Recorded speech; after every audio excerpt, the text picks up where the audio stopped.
for all of us that are not scientists to see the maps to kind of get a quick and idea of how things are changing. But how important are they in your work? The scientists are no different from anybody else. I mean, we all see the world as maps, right? You know, ever since we started at school as kids, there's a map.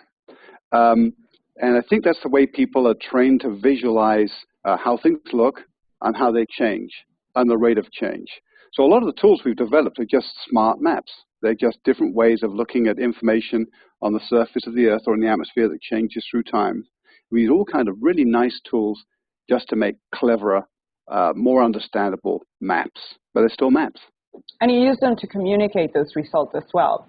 Yes, very powerful. I don't know if you remember the ozone hole story. There was a few, back in the 90s and the early noughties. The business of how the ozone hole was getting bigger and bigger every spring down there in Antarctica. You could talk yourself blue in the face about how this was happening. But the thing that the public and politicians immediately understand is this time series of maps showing how the hole got bigger and bigger over time. A kid could understand it. So they're very, very powerful tools for communication, I think. Excellent. Yeah. So in addition to using maps to communicate, we're also this week introducing students to a lot of NASA tools that allow them to download data and manipulate it and use it to develop their own maps. Now, that seems a little scary for some, but why do you think they should take this challenge?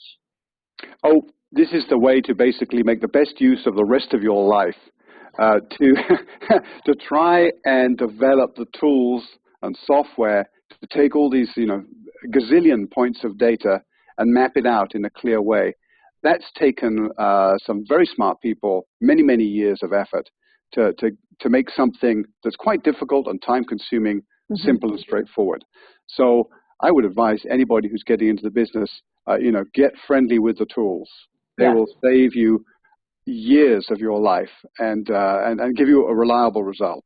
In addition to being a lot of fun. Yes, and you get there quicker. That's the main thing is, we all want to get the result quicker, right? Yeah. And see how well we're doing. So, yeah, I would strongly encourage young people who are getting into business, sit down with some of the old hands, learn how it's done,